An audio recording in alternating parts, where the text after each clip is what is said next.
Hey everyone, Anthony Fantano here, internet's busiest music nerd. We gotta talk about AI again. Because the man, the myth, the legend, Rick Beato. I don't know why I'm saying his name like that. I'm sorry. Good old Rick recently put up a pretty interesting but very bare bones YouTube video where he talked about his experience getting in front of some members of Congress during a closed door hearing where they pretty much had like a 3-hour discussion, question, roundtable about AI, its current day usage, its potential impacts socially and commercially on art and creativity, intellectual property, and some interesting points of discussion came to light as a result of this video, some of which I would like to get into here. But the first thing I would like to address off the bat is this question of what is going to happen from here? Because, I don't know, as somebody who's been following politics for a very long time and has studied politics, my faith in the government's ability to rein in and effectively regulate AI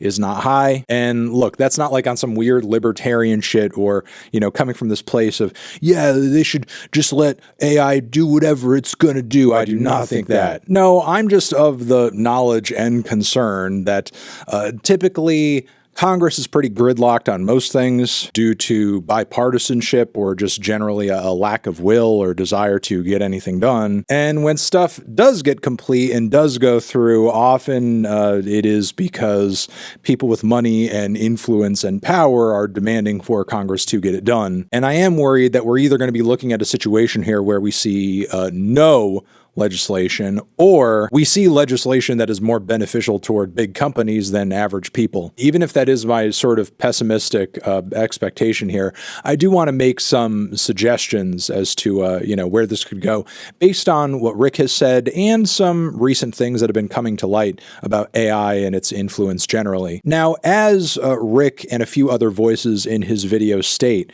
one thing that we need to know when dealing with any kind of AI program generating anything, be it music, visuals, illustrations, whatever, we need to understand what art or information was this AI fed or trained on. As we have been seeing through discussions with creators of these AI models, as well as just looking at the AI art itself, much of this stuff is just a copy or a rehash or a ripoff of something else. And that isn't just simply by mistake. It's not like the AI just intuitively learned what Pikachu is right then and there when you typed in, give me a photo of Pikachu snorting cocaine. No, the reason AI knows how to create an image of Pikachu is because it was fed and basically is repurposing tons of images or maybe a few images of Pikachu that it found somewhere else. I mean, there are literally artists on the internet who have found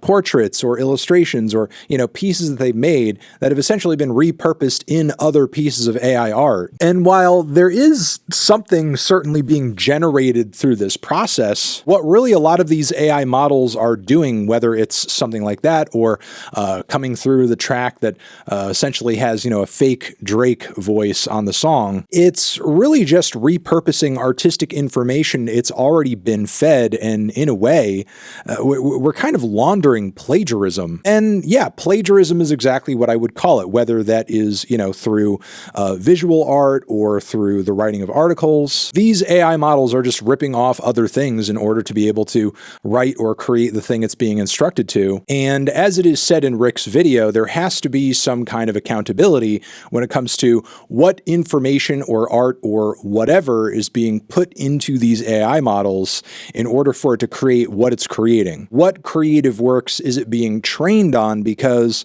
if that work goes on to be massively popular or lucrative or influential, absolutely those who created what the AI model is being trained on should be compensated in some way, certainly much in the same way that you would if, I don't know, your song or your piece or your art was being sampled on another track or an album. Whatever you made is effectively being sampled by this AI and repurposed into another thing. At the end of the day, even if X, Y, or Z creation isn't lucrative, whoever artist is being borrowed from in order to create what this AI model is creating, they should also have the power and right to essentially step in and be like, hey, this is my creation creative work that you're using here. I'm not really happy with you doing so. You need to stop. Or at the very least, there should be some kind of control over what types of usage are okay via commercial use, fair use, so on and so forth. Another element of it that I think Congress and just our government generally needs to be a lot bolder on is that anything out there that is AI generated needs to certainly be labeled as such. Some of you might react to that and think like, oh, what is the point of that? Why would you want that? I mean, the AI music I listen to is certainly AI music. I can tell the difference between one or the other. Yeah, but that's because the technology is not advanced enough yet. And in the instances where it is, and websites or various platforms are able to pass off AI-generated material as stuff made by humans, they're currently doing it. Like, there are loads of websites out there today that are effectively just throwing up one AI-generated article after the next, and basically passing this off as stories or even journalism that's written by other people. Sports Illustrated, for example, just got caught in a controversy with this, as they were not just putting up AI-generated stories, but apparently there was like an AI-generated headshot of the guy that was writing the stories. That's the thing. These media companies, be they movie corporations or record labels or websites that are trying to put up, stories, information, so on and so forth, they will cut corners, and if it is cheaper, generate a bunch of AI bullshit as long as you end up consuming it at the end of the day. And I think to maintain at least some kind of social integrity here, when things are AI generated, they should be clearly labeled as such, so that we are not being hoodwinked and misinformed and led to believe that art or opinions we may be consuming on the internet are actually conceived of by a human. The final thing I'll talk about here that was not necessarily addressed in Rick's video, because I think it mostly had to do with intellectual property, is that there needs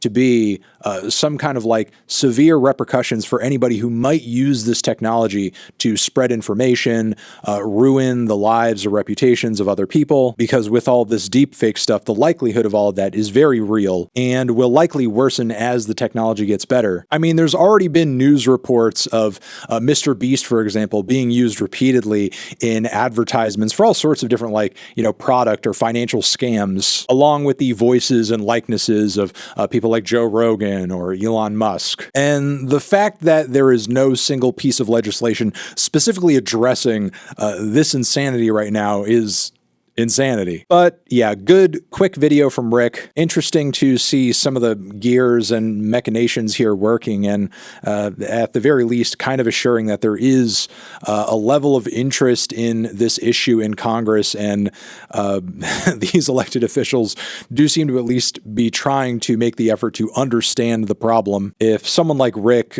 came away from this experience feeling unheard and feeling like he heard a bunch of ignorant statements on this issue being made, and things were kind of going in the wrong direction as far as Congress's view of this technology and the potential dangers of it, I would think he'd say so. Fingers crossed that that is the case. But that is that, and also my thoughts too. Let me know yours down in the comments. You guys are the best. Love you. Over here next to my head is another video you can check out. Hit that up, or the link to subscribe to the channel. Anthony Fantano, Rick Beato, forever.